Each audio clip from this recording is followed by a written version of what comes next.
তৃণমূলরা নিজেরাই রাষ্ট্রপতি শাসন চাইছে। ভালো হবে, আরো ভালো হবে। ভাই অনেক পুলিশ আসবে, তার মানে বেধড়ক মারবে, এবার বেধড়ক মারবে। বাবার জমিদারি তো, এটা তো পশ্চিমবঙ্গ না, ওরা বাবার জমিদারি। এদের দেখলে পরে ধৃতরাষ্ট্র সুইসাইড করতে চাই। দফায় ভোট হোক, তৃণমূলের দফা রপা হবে। 1, 2, 3 রাজ্যটাকে রাষ্ট্রপতি শাসনের দিকে নিয়ে যাচ্ছে।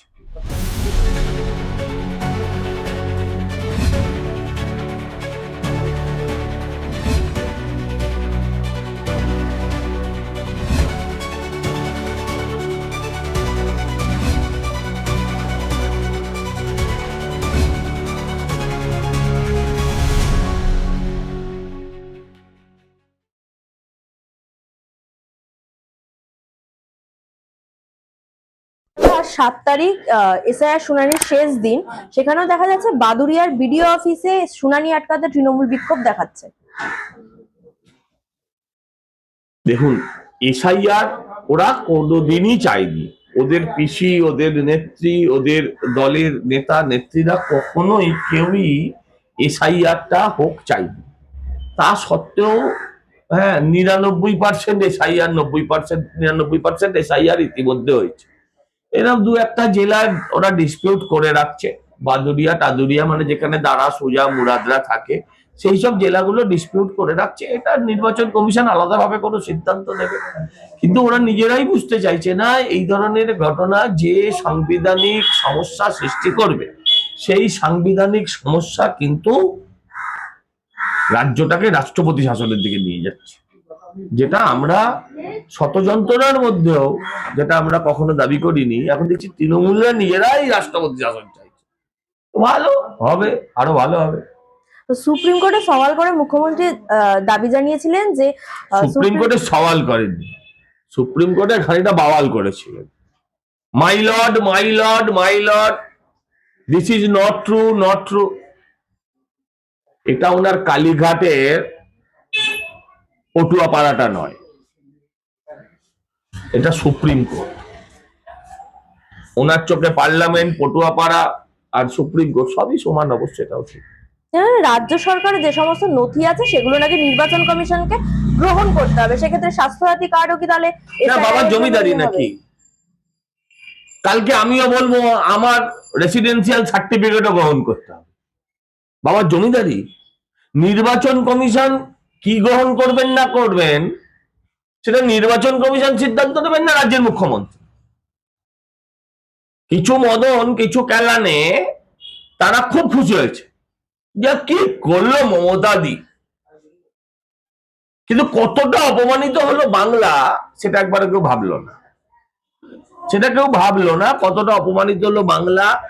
যেভাবে বললেন যে আপনার থেকে আপনার উকিলরা ভালো কথা বলতে পারে, তাদের বলতে দিন, জাস্ট সেট আপটা না বলে এইভাবে বলেছে। আচ্ছা, আপনি আমায় বলুন তো, এসআইআর তো 2-2.5 মাসের বেশি চলছে, সম্ভবত ডিসেম্বর মাস থেকে চলছে হবে। আপনি আমায় বুঝিয়ে বলুন, এখন সুপ্রিম কোর্টে গেলেন কেন?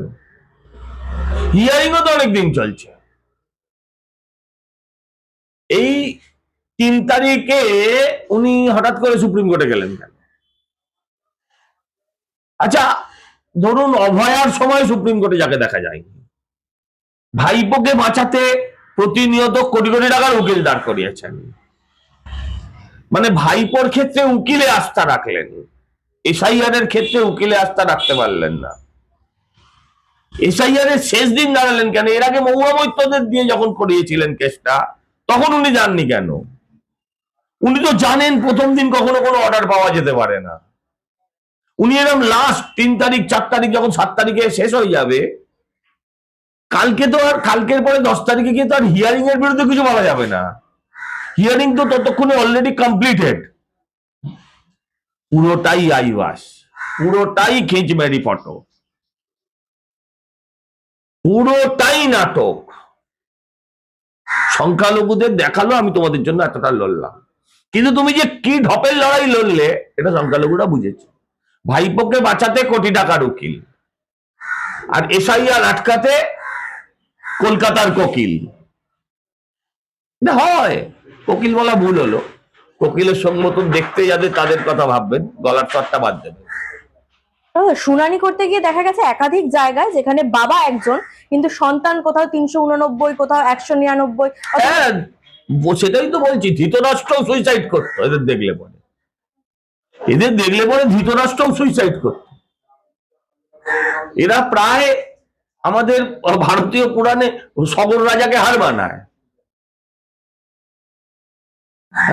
তো তাদের শুনানি হবে না, তাদের শুনানি সবই ব্যানার্জি আর এতে বন্দ্যোপাধ্যায়তে আটকেছে। আমি তো অবাক, মুখ্যমন্ত্রীর কেন শুনানি হলো না? মুখ্যমন্ত্রীও শুনানি হওয়া উচিত ছিল, তা নাহলে মুখ্যমন্ত্রী মিথ্যাবাদী। উনি বলেছিলেন বার্থ সার্টিফিকেট অনুযায়ী ওনাদের সঙ্গে ওনার ভাইদের বয়সের তফাৎ 6 মাস করে। যাদের যদি 6 মাস করে ভাইদের বয়সের তফাৎ হয় সেটা বায়োলজিক্যালি পসিবল নয়, তাহলে কেন তার শুনানি হলো না? তারও শুনানি হওয়া উচিত ছিল। অথচ মমতা ব্যানার্জি বলছেন যে 2025-এর যে ভোটার লিস্ট তাতেই নাকি ভোট করাতে হবে, এমনও দাবি জানিয়েছে সুপ্রিম কোর্ট। হ্যাঁ, 2025-এর ভোটার লিস্ট কেন বলুন? আপনি বলুন, আমি যে লিস্টটা করে দেবো সেই লিস্ট অনুযায়ী ভোট করাতে হবে। বাবার জমিদারি তো, এটা তো পশ্চিমবঙ্গ না, ওরা বাবার জমিদারি। এখনো পর্যন্ত বিএলও ইআরও যারা কাজ করেছে তাদের টাকা বকেয়া রয়েছে। নির্বাচন কমিশন কোথায় বিএলও অধিকার রক্ষা কমিটি? আরে এই যে পুরো বাংলার মানুষের এই যে যন্ত্রণা হয়েছে, এই এসআইআর কে নিয়ে যে সমস্যা হয়েছে, এই সমস্যাটা কারা ক্রিয়েট করেছে? নির্বাচন কমিশন। কটা লোক আছে নির্বাচন কমিশনে? এই পুরো সমস্যাটা ক্রিয়েট করেছে যে তারা হচ্ছে বিএলওরা। বিএলওরা সবাই যে ইচ্ছাকৃত ভাবে করেছে তাও নয়, কিছু বিএলও আছে যারা টেক্সট হেভি নয়। সরকারের উচিত ছিল ডাটা এন্ট্রি অপারেটর দেওয়া, তারা সেটা দিল না। বিএলওদের সেই কাজটা করতে হলো মোবাইলে। কম্পিউটারে এই কাজটা করা আর মোবাইলে এই কাজটা করার মধ্যে আকাশ আর পাতালের তফাৎ। তাতে তারা ভুল ত্রুটি করলো। কিছু বিএলওকে চাপের মুখে ভুল করানো হলো, আর বাকিটা আইপ্যাকের নির্দেশে ইচ্ছা করে ভুল করিয়ে মানুষকে হ্যারাস করার প্ল্যান। আর মমতা দিদি চিৎকার করে তার বিরুদ্ধে লড়াই করবেন, এই যে ছকটা, এই যে স্ক্রিপ্টটা সাজানো হলো, সেটা হলো। কিন্তু আমি দেখছি আমার পাড়াতেও তো এসআইআর হয়েছে, মানুষকে দাঁড়াতে হয়েছে, কিন্তু মানুষ তো কোথাও এইভাবে ভাঙবো, চুড়বো, কাটবো এই লাইনে আসেনি। ভাই, যে সরকার তোমাকে গ্যাসের লাইন তুলে দিয়েছে, রেশনের লাইন তুলে দিয়েছে, যে সরকার তোমাকে কেরোসিনের লাইন তুলে দিয়েছে, যে সরকার তোমাকে এত রকম ব্যবস্থা দিয়ে দিয়েছে। আগে তো সকাল হলেই আমরা রেশন, গ্যাস, বাজার, তারপরে গিয়ে হসপিটালে আউটডোর এই লাইন লাগাতে হতো। ভাই, সংস্কার করতে গেলে, তোমার বাড়িটা সারাতে গেলে তোমাকে 2 দিন রান্নাঘরে থাকতে হবে, এটা অস্বীকার করার জায়গা নেই। যাদের বাড়িঘর আছে তারা নিশ্চয়ই এটা বোঝে। তো সেই সংস্কার চলছে ভারতবর্ষে। এক একটা জায়গা থেকে আপনি বলুন, এখানে 58 লাখ, উত্তরপ্রদেশে কত? 1 কোটির কাছে, 2 কোটির বেশি নাম বাদ গিয়েছে। কই উত্তরপ্রদেশের মুখ্যমন্ত্রী তো মারপিট করছে না। নির্বাচন কমিশন জানিয়েছে যে 1 দফায় নির্বাচন হতে পারে। যাই দফায় ভোট হোক, তৃণমূলের দফা রপা হবে। 1, 2, 3। ভাই, অনেক পুলিশ আসবে, তার মানে বেধড়ক মারবে। এবার বেধড়ক মারবে। কেন্দ্রীয় বাজেট ঘোষণা হওয়ার পর অভিষেক বন্দ্যোপাধ্যায়, মমতা বন্দ্যোপাধ্যায় বলছে বাংলাকে কিছু দেয়নি, ফেসলেস বাজেট। কিন্তু রাজ্যের বাজেটে দেখা গেল কর্মসংস্থান নেই, শুধুই ভাতা। ভাতা তো দিয়েছে, ভাতা তো দিয়েছে। দেখো, মহিলাদের তাহলে ডবল ডবল ভাতা হওয়া উচিত। 1 হচ্ছে লক্ষ্মী ভান্ডার, 2 হচ্ছে বেকার ভাতা, ছেলের বেকার ভাতা, মায়ের বার্ধক্য ভাতা। হয়ে গেল তো। বার্ধক্য ভাতাটা বাড়ালো না কেন? বিধবা ভাতা বাড়ালো না কেন? কারণ ওটা কেন্দ্রীয় সরকার দেয়, মমতা ব্যানার্জি দেয় না। ওটা কেন্দ্রীয় সরকারের দেওয়া, মমতা ব্যানার্জির দেওয়া নয়। তাই ও দুটো বাড়ালো না। আপনি ভেবে দেখেছেন 1 কিলো পাঁঠার মাংসের যা দাম, আজকের দিনে দাঁড়িয়ে আপনার লক্ষ্মী ভান্ডারেরও তাই দাম। তো মা বোনেদের বলবো, আর বলির পাটা হয়েও না মা। এই টাকাটা তোমার স্বামীর চাকরির পরিবর্তে তোমার ছেলের, তোমার শিক্ষিত মেয়েটার তোমার চাকরির পরিবর্তে। আমরা বলছি আমরা দেব 3,000, কিন্তু চাকরির পরিবর্তে নয়। আপনি মনে করে দেখুন, একটা প্রশাসনিক সভায় কেউ একজন বললেন যে আমাকে অমুক বাস স্ট্যান্ডটা একটু বানিয়ে দিন, মমতা ব্যানার্জি বলেন এই চপ, আমার এত হাজার কোটি টাকা শুধু লক্ষ্মী ভান্ডার দিতে চলে যায়, তোমরা এখন কিছু চাইবে না। এরামটা হবে না। ভারতবর্ষের অনেক জায়গায় দিতে হচ্ছে, আপনার পছন্দ হোক না হোক, আজকে যে রাজনীতি যেখানে চলে গিয়েছে সেখানে এই লাইনে সবাইকে আটতে হচ্ছে। কিন্তু আমি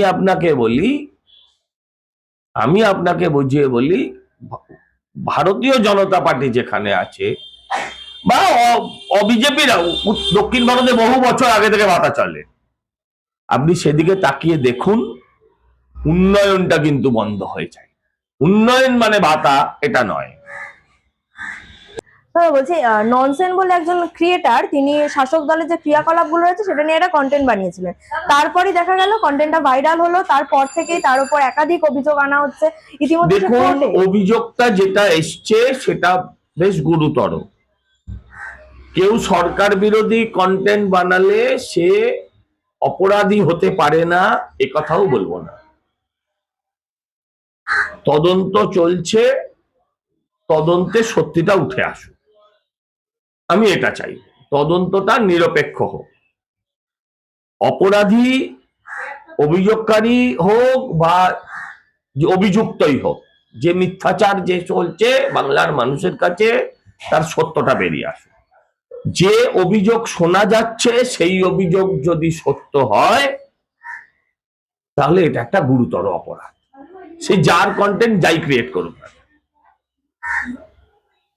সকাল 8টা থেকে টানা চলছে মমতা মমতা মমতা মমতা মমতা বেরোলেন বাড়ি থেকে, মমতা হাঁটলেন, মমতা 1 নম্বর ঘরে গেলেন, মমতা পেছনের বেঞ্চিতে বসলেন, মমতা সামনে গেলেন, এবার মমতা বলছেন সারাদিন ধরে টিভি টিভি টিভি বললেন। মমতা দিয়ে অনেকটা ওই প্রেস মানে আমরা যেমন স্ট্রিট কর্নারে যেমন করে বলা হয় ইওর অনারটা শুধু যোগ করে উনি বলে গেলেন।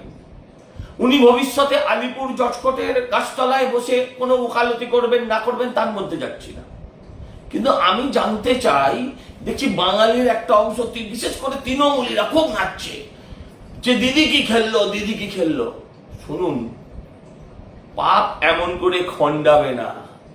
15 বছর ধরে বাঙালি হয়ে বাংলার অস্মিতা, বাংলার কৃষ্টি, বাংলার কালচার, বাংলার সংস্কৃতি, বাঙালির ধর্ম যেভাবে আস্তে আস্তে বদলেছ, যেভাবে 26,000-এর চাকরি খেয়ে ঢেকুর অব্দি তলুনি, সেই 26,000-কে নিয়ে আবার ছেলে খেলা করেছ যে আমার প্রাণ থাকতে চাকরি কারোর যাবে না। ঠিক যেভাবে যাদেরকে বলেছিলে যে গরুর দুধ খাই সে গরুর লাথি খেতে হয়, তাদের বলেছিলে ওয়াকফ আমার প্রাণ থাকতে হবে না, যেমন করে বলেছিলে এসআইআর আমার প্রাণ থাকতে হবে না, সবই তোমার প্রাণ থাকতে হয়ে গেছে দিদিমণি, শুধু তুমি থাকবে না। যারা তোমাকে মানুষকে ভুল বোঝানোর চেষ্টা করছে আজকের দিনটাকে দেখে দিদি কি খেললো, যেদিন ফাইল চুরি করেছিলে, যেদিন তুমি মোবাইল চুরি করেছিলে, এক শ্রেণীর সংবাদ মাধ্যম এটাই বোঝাতে চেয়েছিল যে মমতাদি তিনি অপ্রতিরোধ্য একজন চোর হিসেবে, দুর্নীতিগ্রস্ত হিসেবে। অপ্রতিরোধ্য মানুষের উন্নয়নের জন্য নয়, আপনার এই কাজের জন্য কিছু চোর আপনাকে বাহবা দিতে পারে, যারা নিজেরা জেল খেটে এসছে, যারা জানে যে তারা আদালতে দাঁড়িয়ে তারাও কেউ সওয়াল করে কিছু করতে পারেনি, তারা আপনাকে আপনার জয়গান গাইতে পারে। কিন্তু প্রশ্ন করি, এর এফেক্ট রেজাল্ট ইলেকশনে কি পড়বে? ইলেকশনে তো এটা নিয়ে হবে না যে আপনি সুপ্রিম কোর্টে কি বলেছেন, আগে তো ফয়সালা হোক, জাজমেন্ট দিক। এমনিতেই দেখুন, আপনি মহিলা, তারপর 70-75 বছর বয়স, তারপর আবার আপনি মুখ্যমন্ত্রী, তো স্বাভাবিকভাবে কিছুটা সম্মান দিতে হয়। তারা তো সেট আপ বলতে পারিনি, তারা ঘুরিয়ে বলেছে আপনার উকিল ভালো বলতে পারে, আপনার উকিল ভালো মানে বলেছে আপনি এবার থামুন, আপনার স্ট্রিট কর্নার শোনার জন্য সুপ্রিম কোর্টের সময় নয়। কিন্তু এমন বলছে কেউ কেউ যে ওনার বক্তব্যকে খারিজ করেনি, ওনার বক্তব্যকে গ্রহণ করেছে। আরে ওটা আমি গিয়ে বললেও বক্তব্যটাই গ্রহণ করতো, বক্তব্য গ্রহণ করাটাই তার কাজ। এবং পরের দিন সেই বক্তব্যকে খণ্ডানোর কাজ করবেন এসআইআর যারা চালাচ্ছেন নির্বাচন কমিশনের লয়ার। এবার জাজেরা বিচার করবেন কোনটা ঠিক আর কোনটা বেঠিক। তখন না হয় কিছুটা নাচবেন, কিছুটা লাফাবেন। কিন্তু আপনি যাই করুন না কেন, আজকে যদি আপনি ভালো ব্যাট করে থাকেন, আপনি গরু চুরির হাত থেকে রক্ষা পাবেন না, আপনি চাকরি চুরির দুর্নীতি ঢাকতে পারবেন না, অভয়ার মায়ের কাছে অভয়াকে ফিরিয়ে দিতে পারবেন না। আপনি হাসখালির মেয়েটা শুধু ধর্ষিতা হয়নি, পরবর্তীকালে তার আত্মাকে অসম্মান করেছিলেন যে মেয়েটা প্রেগনেন্ট আছে কিনা জানি না, সেই জিনিসগুলো আপনি আর ফিরিয়ে দিতে পারবেন না। বকটুইতে একদিনে 12 জন 13 জনকে আপনার দলের লোকেরা নিজের দলের অন্তর্দ্বন্দ্বে ফোন করেছিল, আপনি সেই ইতিহাস মুছিয়ে দিতে পারবেন না। আপনি বাংলায় একজনকে চাকরি দেয়নি, 8200 স্কুল বন্ধ করেছেন, 20,000 মদের দোকান খুলেছেন, সব ইতিহাস থাকবে, কিচ্ছু মুছে যাবে না। একদিনের নাটক, হয়তো আরো 4 দিন কিছু খবরের কাগজ, কিছু টিভি যারা আপনার বিজ্ঞাপন পায় তারা আপনার প্রপাগান্ডা করবে, তাই বলে ওই সত্যগুলো মিথ্যে হয়ে যাবে না। ভালো থাকবেন।